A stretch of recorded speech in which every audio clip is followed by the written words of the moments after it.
시몬, 너는 들었느냐? 윤석열의 눈알 돌리는 소리를, 그리고 머리 굴리는 소리를. 시몬, 너는 보았느냐? 윤석열의 두리번거리는 모습을, 그리고 건들대는 모습을. 시몬, 너는 아느냐? 죽어가는 인간의 모습을. 의인은 죽을 때 조용히 죽어가지만 악인은 죽을 때까지도 발악을 하며 죽어간단다. 여러분, 시애틀 한사부입니다. 지구촌 모두가 너나 없이 이 어려운 전대미문의 역경을 헤쳐나가기도 힘겨운 상황에서 사람에 충성하지 않는다는 인간 멧돼지와 그 무리들의 탈법과 무법적 난행에 따른 국민들의 소모적 분열 때문에 위기를 기회로 만들어 약진해가는 한국의 성장 동력이 별반 이하로 떨어졌을 겁니다. 그뿐 아니라 여당의 지지율도 떨어지고 있다는 소식을 접하고 있습니다. 도심 한복판에 나타나 멋대로 휘젓는 무법의 멧돼지 한 마리 때문에 교통이 마비되고 시민들이 공포에 휩싸이며 쓸데없이 낭비되는 공권력과 사회적 손실 비용은 그 멧돼지를 사살하기 전까지에는 계산하기 어려울 정도로 늘어만 가게 됨에도 일부 시민들은 이를 즐기며 박수를 치면서까지 이 멧돼지를 응원하는 종자들도 많습니다. 물론 나부터도 그런 인간 멧돼지 위선에 속아 한때는 열렬히 지지했던 지지자 중 하나였었으니 그를 임명한 대통령이나 촛불 시민들의 실망과 배신감은 어찌 말로 표현할 수 있겠습니까? 옛말에 백종도 지 애비 애미는 잡지 않는다는 말이 있습니다. 아무리 막장 인간이라도 지를 임명한 지 애비 애미를 잡아먹지 못해 없는 죄까지 조작질하며 칼질을 해대는 미친 한국의 인간 백정들은 인간 이하의 악귀일 수밖에 없을 겁니다. 생사람 잡아 돈을 벌어먹고 사는 악귀들 말입니다. 어떻든 이에 대한 그동안의 분노의 표시로 시민들은 4.15 총선에서 여당이가 이를 청소시킬 과반수 이상의 180석이란 의석을 몰아주었는데도 이들은 시민들의 요구와는 달리 돼지 사냥은 뒷전으로 돼지와 타협해야 한다며 시간만 낭비하여 왔으니 어찌 지지율이 떨어지지 않겠는가 이 말씀입니다. 여러분, 공무원은 위기 질서에 의해 일사불란하게 움직여야 하는 국가의 공적 임무를 수행해야 하는 국가행정조직원입니다. 이는 최고 통수권자인 대통령과 대통령이 임명한 각부 장관의 지휘 아래에서 말이죠. 이에 대표적인 예가 군대죠. 어떤 부대의 지휘관으로 발령을 받으면 첫 번째로 해야 할 일이 지휘권을 장악하는 것입니다. 지휘관이 바뀌면 대개가 전임 지휘관의 쫄개들이 전임 고참을 내세우며 지들이 신임 지휘관을 지휘하려 덤벼드는 하극상을 벌이기도 하니까 말입니다.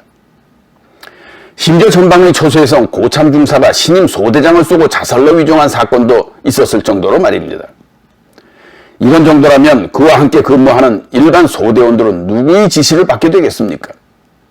살아서 제대로 전역하기 위해서는 말이죠.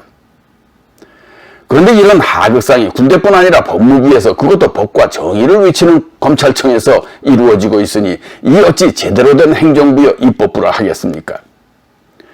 법무장관의 감독과 지시를 받아야 하는 일개 법무부 외청 중 하나인 검찰청 수장인 검찰총장이 차관도 아닌 법무장관 위에 군림하려는 만용을 부리고 있는 모습에도 언론과 야당에서는 오히려 이를 부추기며 꽹과를 치고 나팔을 불어대고 있으니 참으로 양식 있는 국민들이 어찌 이에 분노치 않을 수 있으며, 더욱이 소수 정당인 열린민주당의 목소리에 얹혀가려는 거대 여당에 어찌 분노하지 않을 수 있겠느냐 이 말씀입니다. 어떻든 전임 법무부의 지휘관을 하극상으로 모함하여 처치해버린 검찰은 또다시 신임 지휘관마저 처치하려다 부임하자마자 확실한 지휘권을 장악한 추다르크 장군은 그야말로 구국의 사명으로 홀로 목숨 바쳐 싸우고 있는 모습입니다. 이에 적진의 장수들은 하나둘씩 도주하며 무너지는 가운데 그들의 수장인 인간 멧돼지 역시도 이미 오래전부터 그의 무의식적인 행동을 통해 불안감을 감추지 못해왔던 것도 사실입니다. 왜냐고요? 여러분, 인간이나 멧돼지나 모든 동물들은 불안한 심리 상태에서는 사람을 똑바로 보지 못합니다. 그래서 눈알이 흔들리고 시선은 이쪽 저쪽 위를 봤다 아래를 봤다 두리번 외면하며 머리를 굴리는 시간을 벌게 되는 것이죠. 나아가 눈알이 흔들리니 똑바로 걷지 못해 건들대며 걷게도 되는 겁니다. 건달이란 말도 여기에서 연유된 말이죠. 건들대는 놈이란 뜻으로 말입니다. 물론 옷도 헐렁헐렁 펄렁펄렁 단정치 못하게 걸치게 되는 원인인 것이기도 하고요. 이 정도가 되도록 불안을 느끼면 이미 죽음이 임박했다는 의미여, 여기에 말도 안 되는 오기를 부리게 되면 그 두려움이 불안감으로 그 남아있는 명줄마저도 스스로 재촉하는 의미인 겁니다. 그래서 명줄을 스스로 재촉하며 단두대에 서게 될 죄수에게 검사가 묻는 심정으로 나는 그에게 공개적으로 묻습니다. 사람에 충성하지 않는다는 인간 백정 멧돼지에게 말이죠. 그럼 너는 왜 다른 사람들에게, 특히나 네 조직원에게, 너라는 인간에게 충성하게 만들려 했느냐고요. 심지어 언론들과 청와대 그리고 국회와 판사들에게까지 말이죠. 그리고 민주당이 묻습니다. 니들은 왜 국민들이 만들어준 도구를, 그것도 아주 튼튼하게 만들어준 멧돼지 포획틀을 제대로 써먹지도 못하느냐고요.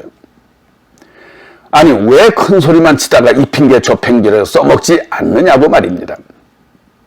그러다 멧돼지들이 더욱 심하게 날뛰면 오히려 니들이 살려고 스스로 포획틀에 틀어박히려 하느냐고요. 또 판사들에게 묻습니다.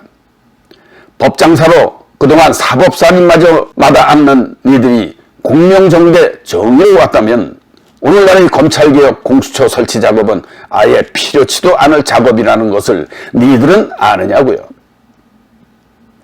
상황이 이러함에도 협치만 외치는 빙신 국회의장, 검찰이 하수인 노릇을 하는 빙신 대법원장, 이들의 정신이 문재인 대통령의 10분의 1만이라도 됐어도 오늘의 이런 막장 개판의 나라가 되지는 않을 겁니다. 참으로 보다 듣다 참으로 답답하여 코비드-19이 마스크로 인한 답답함보다 더 독하게 답답하여 시애틀에서 한마디 해봅니다.